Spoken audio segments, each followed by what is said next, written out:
Cast iron certainty to the referee, Scott, but he's not a Scot, is he? Well, he was slightly closer to the action after all.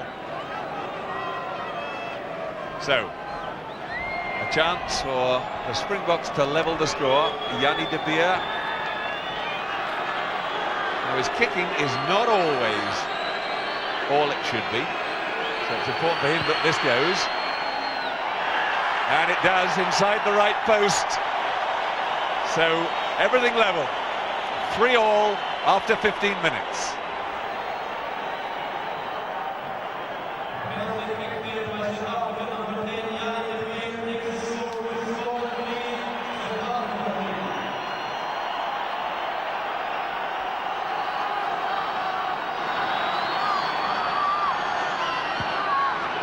Townsend with a good high. That's a great kick-off because Scotland have come up with the ball. And a knock-on first. There was a knock-on from Scotland as well, but I think the South Africans knocked on first, so the Scots get the put-in.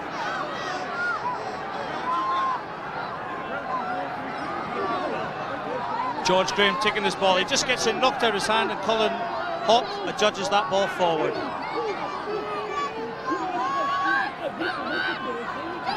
Armstrong, Townsend. Can Leslie and Townsend work the magic? No, they can't. Leslie swamped. And they have to release that quickly, and it wasn't quick enough. You could see that coming all the way. The referees are going to be very quick on people holding on to the ball to stop the opposition getting it on the floor. Simpson, the culprit. But to be fair to him, Scott, he didn't have much choice. Well, South Africa were up very quickly there on Leslie, who's got a great capacity of offloading ball, but they've obviously pinpointed him from a defensive pattern. Yeah, I think that's right. I think they'll know that if they can stop that magic between Townsend and John Leslie, they will manage to stop the Scottish team, because that really was a revelation last season, and that 20 minutes of rugby they produced in France was the best I think I've ever seen from a Scottish team. There he is, John Leslie, New Zealand, Wellington-born, of course, son of Andy Leslie, the former All Blacks captain. Rassie Erasmus out to Brendan Venter. But it's messy. Joost van der Westhuizen now has it. Back inside to Drotska, but he spilled it. Away comes Armstrong, there's space out on the left. Content at the moment just to go for distance, and Percy Montgomery just tamely steps into touch. Well, Kenny Logan ran out of space and put his left boot in it. He was just Van der Westhuizen taking it inside. But here's the knock-on. But Gary Armstrong, sharp as a tack there. Look at him creating the space for Logan. Pops it onto his left foot. This is the bit that surprised me. I thought he had time to do something, but into touch penalty, Scotland.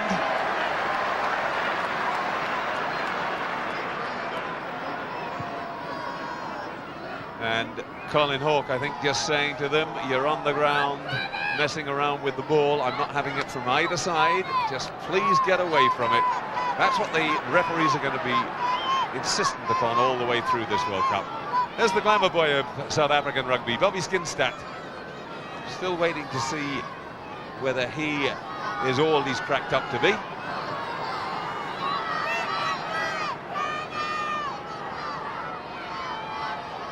Kenny Logan with another chance, coming up to 19 minutes gone.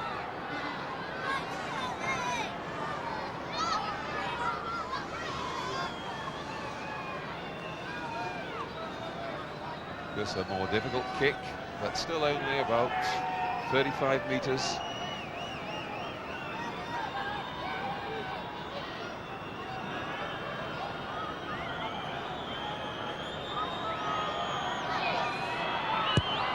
Well, he struck it well. Oh, beautifully over. Logan is in form, and that's good for Scotland. They retake the lead. Scotland 6, South Africa 3. That's a second successful penalty goal for Scotland, number 11, Kenny Logan.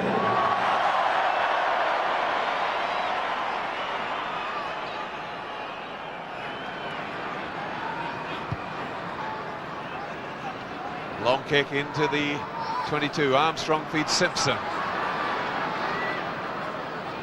Set it up well. Townsend, that's a better kick.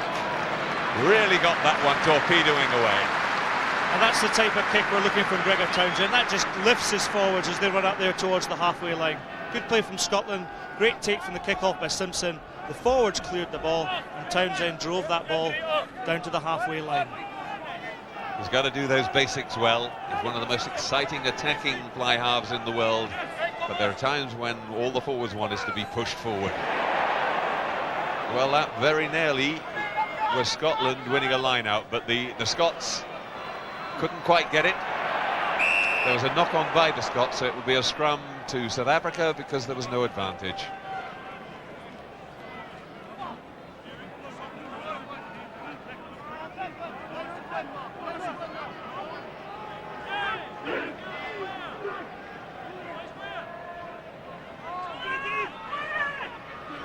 De Beer. Oh, and that's Rousseau coming into the midfield, shaking everybody off. Brought down in the end by Stuart Grimes. The second row forward getting him. Big Andre Fenter. He'll carry the ball up all day long. Montgomery into the fly half position. Rousseau, they can't let his pace go. Skinstad tries to pass inside. Rescued by Fleck. Oh, and flicked up to Drotska. And it was played off the ground by Rassie Erasmus. And as he had been tackled and hadn't regained his feet, that is a penalty, I'm afraid. Well, South Africa looking dangerous again. Rousseau, he's a big man. He gets the inside shoulder there and bursts out the tackle of Budge Poutney there at number 7 for Scotland. He's a dangerous runner.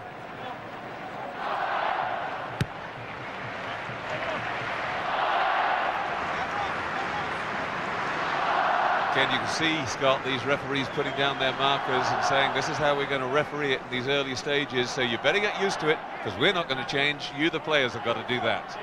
They are. They're being very, very strict in the line-out and on the scrum feeds. Well, Scotland have already lost one line-out. It was also significant on the way play's going that they've actually only thrown in on one occasion. Big Durant through the middle. Good position now for South Africa to attack. Wide it goes now for South Africa to attack. Wide it goes, but a bit of a misunderstanding.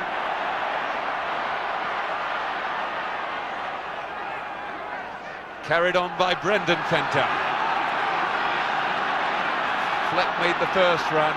Scrum down to South Africa. Well, it appeared to be coming. Just van der Westhuizen looking towards the touch judge, asking him to intervene, and Didier Mene saying everything's fine as far as I'm concerned.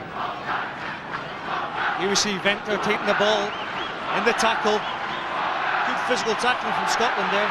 Left by Skinstad to Brendan Fenter in the try. A great little set move. And Brendan Fenter goes over on the left. The Scots really caught hopping by that set move from the scrum. Van der Westhuizen went off right, and Skinstad moved it left.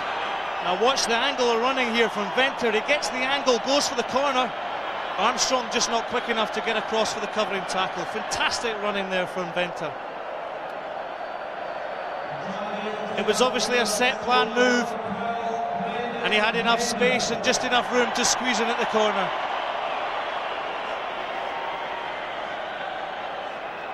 Well, that shows just how dangerous they are. There he is, Brendan Fenter, one of the few Springboks who's not just a full-time professional rugby player, he's a medical doctor as well. Played in London Irish last season, of all clubs to find himself at, and then went back to South Africa to reclaim his place in the Springbok team. Yanni de Beer with the conversion attempt from the touchline. Oh, he's hit it beautifully, right through the middle. Things going well for South Africa. They now lead 10 points to 6.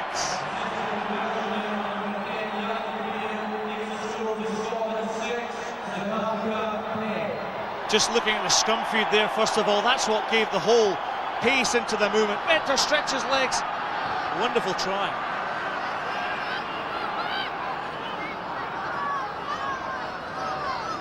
back to Percy Montgomery. He spirals it away left-footed. Metcalf. Tate goes round the outside. Chips the ball back into the 22. Montgomery with another clearance, half charged down by Metcalf. And that was really unlucky for the Scots. It was touched in flight, so the South Africans not offside. Back comes Townsend. Flicks it inside. The Scots in trouble in their own 22. Simpson trying to get his hands on it and get back to his feet. Well, hands from both sides, and the referee deciding that Scotland get the put in.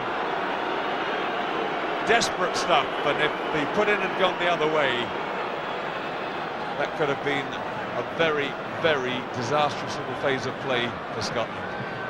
Well, no Scots could quite claim the ball, but look at number 6 there, Gordon Simpson with the helmet. Absolutely outstanding play to win the ball. But the Scots got really unlucky. I mean, Metcalf within an inch of actually charging the ball down properly in the South African 22. One of those situations where he puts the whole of the South African side, who were all in an offside position, onside. It's one of these obscure rules in rugby union when there's a half touchdown or charge down from a Scotland hand. Suddenly everybody, as you said, John, is played onside. And suddenly South Africa had numbers there and were very unfortunate not to score.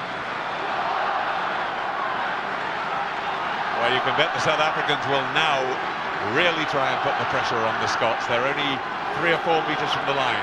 The Scots have held them well. Armstrong. Well, he's only cleared straight to Rousseau, and he's dangerous in space. Cuts inside. Montgomery comes from the back. He's got pace too. Erasmus. Oh, it comes out loose, but he was in an offside position. Now, Leslie was well offside. He'd never got back into an onside position, even though the ball was out.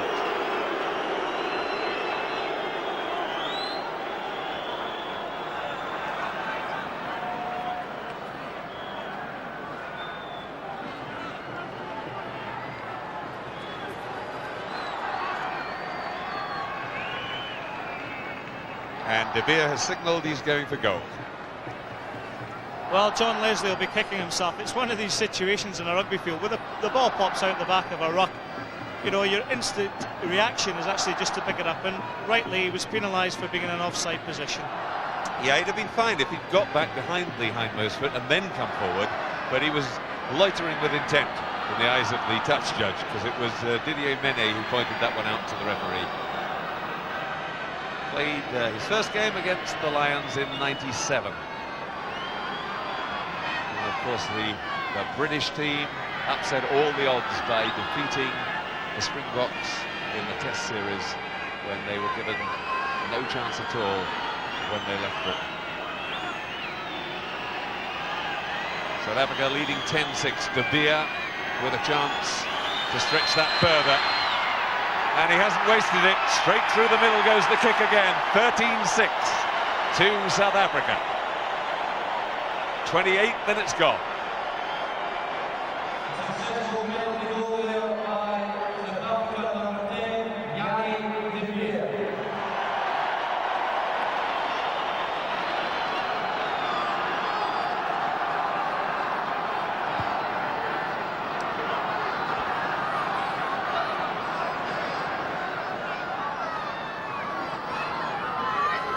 Well handled by the South Africans. Oh, that wasn't so clever though. Montgomery suddenly having to clear, but he's, my goodness, he's done it beautifully. For a moment I thought that was going to roll into touch. Glenn Metcalf. Kick and chase, off he goes. He's got real pace. Montgomery's outside the 22, so he can't mark the ball. And well done, the Scots forwards. They've robbed him of the ball. Back it comes Scotland's side. Lovely cut-out pass. Chip forward. And there's going to be a penalty to Scotland. I think it was taking a man out off the ball. Lovely play here, but look at this. Oh, just taken out. Robbie Fleck there just went straight for the man. There was no attempt. He took Leslie straight out, no attempt to actually go for the ball, and that's the reason the penalty was awarded by Colin Hawke. And Razzie Erasmus is better watch it as well. He then, after Tate had just chipped through, had a little whack at him.